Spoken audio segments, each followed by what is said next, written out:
GSL Super Tournament's about to start. This isn't like the normal GSL where it goes on for months and months. This is a tournament that occurs very rapidly, similar to an MLG weekend, although there is like a little week break in between. So, I'm VenomousStare. We're going to talk about the initial matches, the round of 16, the first of which are occurring in a few hours from the release of this video, and the rest of the round of 16 is occurring in 3 days. So, without further ado, we can talk about the matchups. TY, the defending GSL champ, is facing off against Hurricane. Now, this is one of those sort of like 1 seed versus 16 seeds where it's rather obvious even to the newbie viewer who's favored. TY is incredibly good. He has the best late game Terran that we really ever see. The way that he masterfully uses tech units like ranged liberators, factory units in the mid game, mass ghost that really he starts to transition to before players like Maru and Beyond, who favor more of a extended bio style where they will mix in Ghost into their bio more to brawl, whereas TY is a guy who uses Ghost sort of like as a backbone to all of his mech support units. Lots of PFs and lots of sensor towers from TY. This is a guy who really understands how to play late game. Matchup wise, really doesn't have a weakness. He's almost unbeatable versus Terran, it feels like, because he's just so clean and crisp. And the thing about TY is he is absolute best at the late game, but he's not really weak in the early mid game or the mid game or the early game. He's not really cheesable. He doesn't really have a weakness, which is why he's won multiple GSLs. He's facing off against Hurricane, who is sort of a round of 16 quality GSL Protoss, mid-tier guy, not really very scary. He doesn't have the creativity of a Nightmare or a Zound. He doesn't have the macro of a Rain if you want to go old school, or if you want to go current day, Stats, which is a great example because Stats played TY in this last GSL semifinals, and TY humiliated him. It was a complete raffle stomp, and Stats is the best macro Protoss in the world. Hurricane's macro can't match up with Stats's, and you really don't see the parting tier micro from Hurricane either. So he's not bad, but he's not really top tier at anything. He's just sort of solid overall. And TY is going to monster mode him. Probably a 3-0 there, almost certainly. The next matchup is Dark vs. Beyond, probably the best matchup of the round of 16. Beyond just recently returned from military service. He has the best micro of any player in the world. Exceptionally fun to watch. Animated. Very entertaining as far as builds and execution goes. This is really the one Terran player who can just blow your doors off with micro and make you just think before the engagement occurs that he's going to lose, and then not only does he win, he wins handily. There's something very beautiful and intriguing about that because this game's been out for 10 years and micro at the highest level, pretty much everyone knows how to do it. It's just a matter of how well can you execute it above like a basic pro gamer level is incredibly good micro. Even just if you look at a player like Innovation, a straight up macro player, a guy who's known for having more stuff than you as opposed to how he uses his stuff, even he has really, really good micro, and this is a 100% macro player all the way through. Just to make the point that even a player who's considered a complete macro player and isn't known for their micro, at this level is still going to have top tier micro.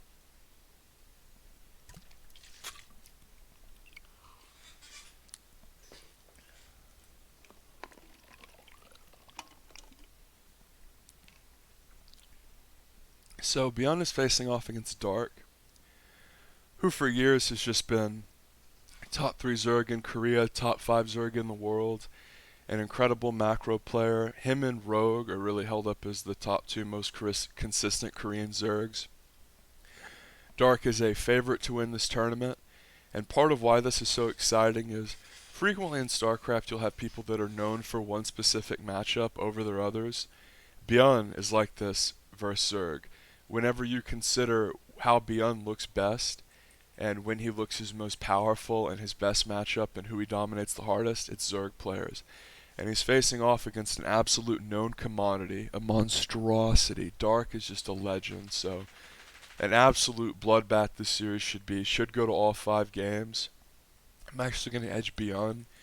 He got knocked out in a brutal round of 16 group in last season's GSL. He's got something to prove. All the fans want to see Beyond do well, even though Dark is excuse me, one of the best Zergs.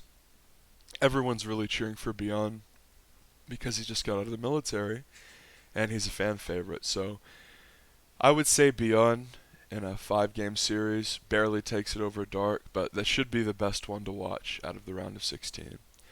Zest and SOS in a mirror. SOS is this extremely creative guy who always does wonky, weird builds, and he's great at preparing for series. And Zest is one of these guys who is very polarizing. The meta seems to hit him very hard, one way or another, and he's somewhat inconsistent in terms of he's either top tier or like round of 24 quality. It's really hard for me to believe in and like Zest right out the gate, especially in a mirror against SOS. But I'll say this, if Zest wins this match and he looks in good form and it's not just SOS doing like the absolute most wild, ridiculous shit and losing, then I would actually like SOS because if you look at a lot of the other huge names in this tournament, he's probably going to be an underdog against a lot of these players, like a betting wise, money line wise. But when he's hot, and I feel like that can be an adjustment if you were going to bet on these matches or you wanted to predict who was going to win. If Zest looks good, to me that's a guy with a lot of variance, and based on how he looks in his first matchups, his price and stock can really adjust because even when Zest wins, if he looks bad, he looks bad. If you watch his GSL games and consider sort of what happens and whenever he looks bad, how the games go, usually it's like he's failing adept builds that people know are coming, or he's trying to do weird Colossus timings. Zest doesn't really mold into the meta super hard, and a lot of times when he's doing really well, it's because he's revolutionizing the meta and people are looking at him. But I'm going to give SOS the advantage here. SOS will win 3-2, I think, in a very weird series where SOS does some wild stuff. And I think it's worth pointing out, even though mirror matchups are obviously more boring than non-mirrors, SOS's PvP is about as good as PvP gets. Just because of how cerebral and creative he is. When you watch SOS, it's not going to be so much of like standard meta thing slams into standard meta thing plus proxy. He's going to bring some creative stuff usually. The Trap vs Solar, these are two sort of underrated players. Trap for a long time has been a low-key top 3 Protoss. He's just below stats macro-wise, and he's just below parting micro-wise, and that he really doesn't get as much attention as he deserves because of that. He's also way less rigid than stats, and I think even though he's not as good at macro as stats, I think that sort of helps his play and has helped him maintain longevity because he is a lot more willing to cheese than stats.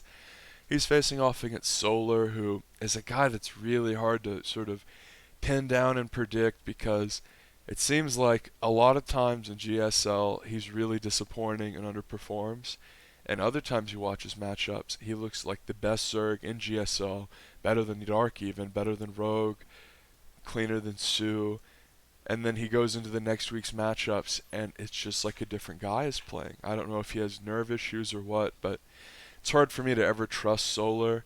In the same way that I really never know what Solar's form is going to be, in the same way I feel about Zest, at least I know that there is a chance that Zest can completely figure out the meta and come and do his own and win the tournament, because you've seen him do it multiple times, even on foreign soil. But with Solar, the consistency really isn't there in an all-Korean tournament. I'm going to edge Trap 3-1.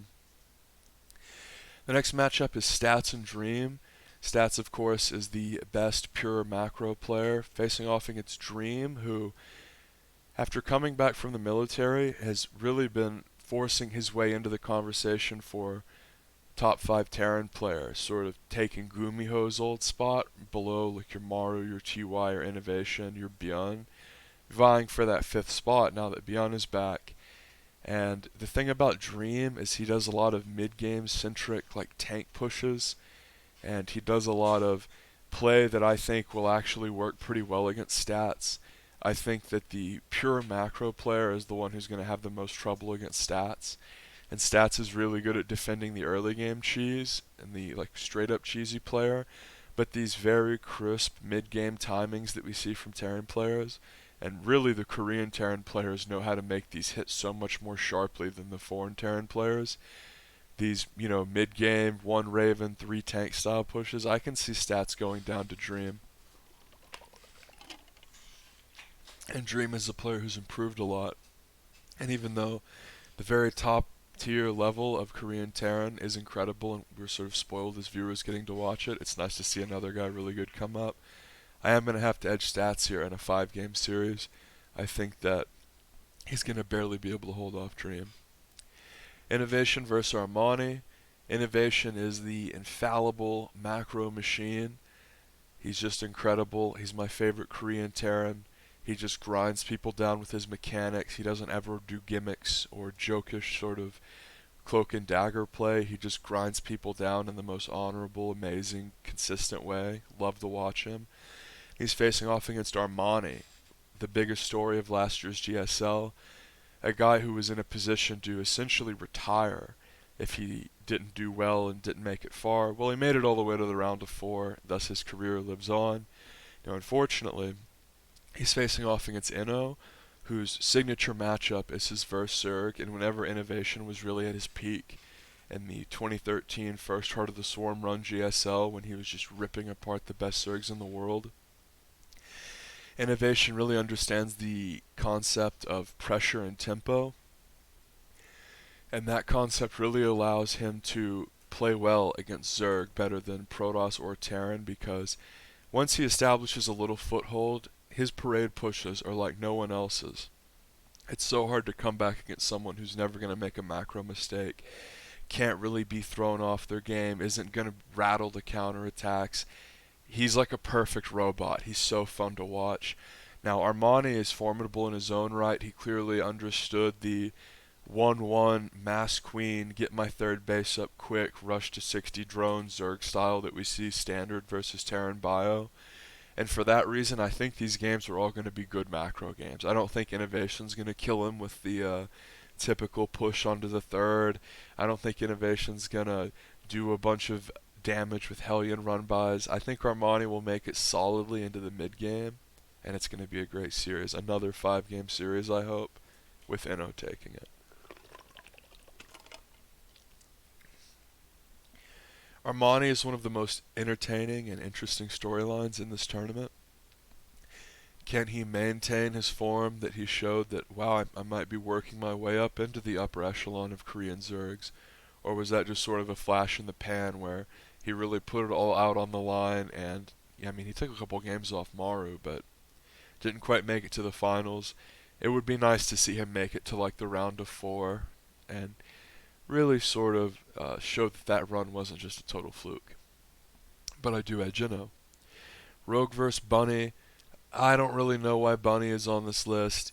Obviously he deserved it in some regard, but this is the one player at me that jumps out as I wish this was special. By the way, major special. It was one game off of qualifying for this, one map, and unfortunately lost, so it is all Koreans. Rogue's one of the best Zergs in the world. He should smash Bunny 3-0. Bunny's solid, but when you look at a Murderer's Row list like this, it doesn't really... That's the name that jumps out at you. You can sort of see why Hurricane's up there, he's facing the 1 seed. He's a known commodity. I think Bunny, but if Bunny and Hurricane were playing, I'd probably edge Hurricane, but that's going to be one of those, even though it's ZVT, it should be a pretty good victory for Rogue. And then Maru versus Cure. Obviously, Maru is another favorite to make it to the finals, but Maru's worst matchup is his TVT, and Cure is one of these guys who is kind of a TVT sniper. I think that whenever I think of Cure, I certainly don't think of Zerg and versus Protoss as a really good matchup for him. I think of Cure as the player who gets further in GSLs than he should because he gets TVT, and a lot of these top tier Terran players like Innovation and Maru can sometimes, even though obviously they're excellent at TVT, sometimes they struggle and can lose to a TVT specialist like Cure. So I think Cure will take Maru to all 5 games, but Maru will squeeze it out. I expect quite a bit of Proxy Reaper. So that's the round of 16 preview. Make sure you like and sub for more.